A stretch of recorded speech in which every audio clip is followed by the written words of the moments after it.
In today's video, we're going to be discussing the unsolved case of the Kerry Babies.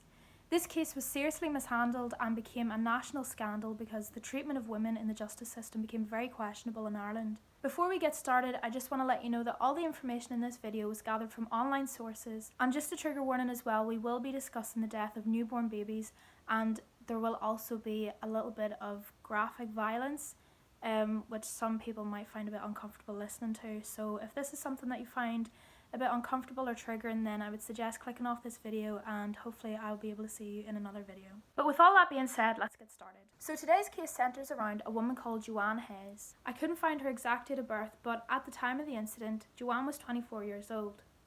Joanne grew up in a traditional Irish home and had made a decent life for herself, having a job in the new sports hall in her town. On the 13th of April 1983, Joanne Hayes went into labour on her family's farm in Abbydorney in County Kerry. Joanne was pregnant with her second child to a man called Jeremiah Locke. Jeremiah Locke was a married man who had been having an affair with Joanne for quite some time. The pair had already had a child together who was now a toddler, and Joanne had been raising her as a single mother. Joanne gave birth to her baby in the field outside of her family's home and named the baby Shane. Joanna didn't believe that her baby was alive, so she panicked and she buried her baby in the field in her family home. She admitted herself to hospital and told the nurses that she had miscarried the baby. However, when a scan was carried out, it was found that the baby was carried full term, and this caused up a bit of suspicion. The next day, on the 14th of April, a jogger passed by a beach in Kerry, I think that's how you pronounce it, and unfortunately they discovered the body of a newborn baby on the beach. When examined, it was found that the baby had been stabbed 28 times and his neck had been broken. The local undertaker decided to name the baby John, and he was baptised before he was buried. Now, before we get into the whole police investigation, I want to let you know that I will be referring to the police as the Gardaí, because that is what they've been called in all the reports, and that is what the Irish call the police. Gardaí quickly arrived on the scene and they made inquiries about any pregnant women around the area of Tralee. Joanne and her family came under fire very quickly, and I mean, this woman had been carrying a baby for 9 months, and all of a sudden she had shown no signs of the baby, she had no baby with her at all, and this baby's body had just been found on the beach. So the Gardaí quickly jumped on this, and they invited Joanne and her family to the Gardaí station for questioning. Joanne and her family were questioned about the baby's body that was found on the beach, and Joanne explained how she did have a baby, but she unfortunately had to bury her own son in her family's field due to natural causes or stillbirth. During this questioning as well, Joanne did have to reveal to the Gardaí that she was having an affair with Jeremiah Locke. After a very long interrogation, Joanne, alongside her two brothers, her mother and her aunt, all confessed to taking a part in the killing of the newborn baby found on the beach. In this confession, Joanne admitted to killing the baby with a kitchen knife and bashed his head with a bath brush before throwing him into the sea. Not very long after this questioning, on May 1st, Joanne was charged with murder and her family were charged with concealment of a child's birth. However, only a day later, the Gardaí were led to the body of baby Shane, who'd been buried in the family's field, which would, add evidence to the story that Joanne had just told the Gardaí in the station. Despite this, Gardaí had an explanation. Claims were now being made that Joanne had not one child, but she had twins. To prove this, blood tests were carried out on both baby Shane and baby John. Baby Shane had blood type O, while baby John, who was found on the beach, had blood type A. Now, considering both of these babies had different blood types, you would assume that the Gardaí would have dropped the charges against Joanne and would have moved on to a different suspect for the baby found on the beach. However, the Gardaí had an explanation for these two babies having different blood types but being twins. Now, I'm gonna absolutely murder the pronunciation of this term, but the Gardaí began to speculate that Hetero Paternal Fecundation, I think that's how you say it. Basically, it means whenever twins are born but they have the same mother but different fathers.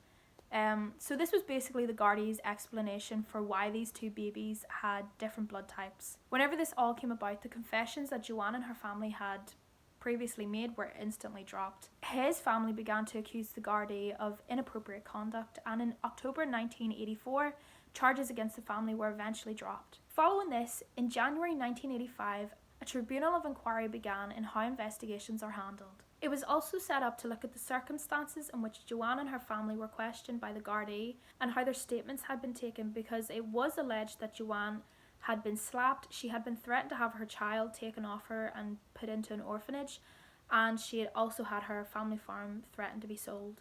This Tribunal of Inquiry went on for 5 days, and it involved very intrusive questioning for both Joanne and Jeremiah around their sex life.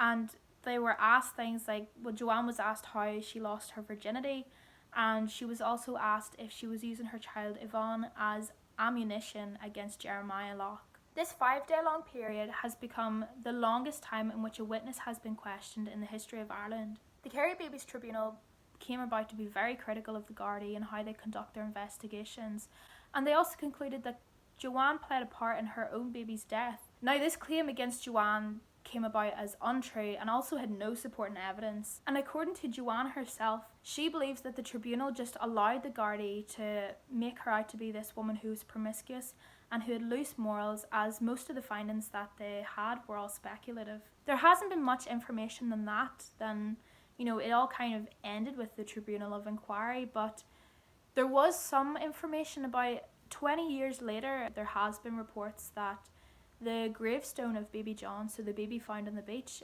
his gravestone has been vandalised, and not just once, it has occurred quite a few times now, which is very strange. More recently, in 2018, there was a DNA test conducted to prove that Joanne was not the mother of the baby. Obviously the results came back that she wasn't the mother of the baby on the beach, and this has led to the Gardaí and the Taoiseach to officially apologise to Joanne and her family. A new investigation has been launched to try and understand the circumstances surrounding baby John's death, and in September 2018 it was reported that Gardaí were looking at the evidence from the original investigation, and they're currently doing house-to-house inquiries on the island across from the beach where baby John was found, just, asking residents if they seen anything that night. And very recently, on the 14th of September 2021, baby John's remains were exhumed by the Gardaí at the Holy Cross Cemetery. The baby's remains were taken to a morgue and were examined as part of the ongoing investigation, and were later returned that day. This case was very interesting to do and quite eye-opening as well, to see how the justice system back then treated women and how differently women would have been treated. Seeing how religious values back then in Ireland were so strong that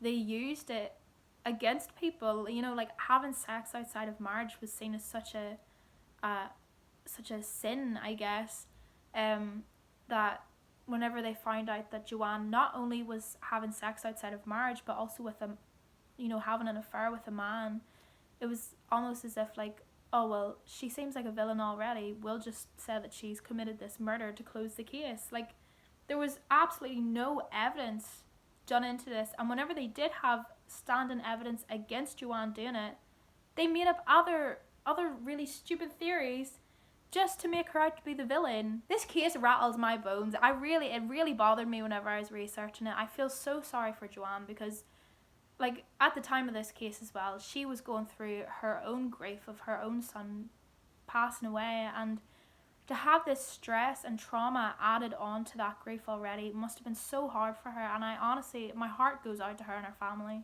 Whenever I was researching this though, I did find a link that had some of the court transcript. If anyone's interested in giving it a read, I will leave it in the description below if you want to have a look at that. But let me know what you think of this case. I know it's a very short one, but it was a mad one, I must say. From what I can tell now, Joanne's a very private woman. She doesn't really want anything in the spotlight, but I think this case is so important to bring light to how women were treated, and I know still now, like, women are still treated unfairly. So I think this is a very important case in terms of how women are treated in the justice system. Hope you all enjoyed the video. If you did, make sure to give it a thumbs up. Feel free to subscribe for more videos, and go check out my other videos. I've covered a few. This is my first video in a while because I've been busy with university work, but I'm hoping to get uploading videos again soon. And if you have any cases that you want me to cover, comment them down below and I'll try my best to cover them, and hopefully I will see you in another video. Bye!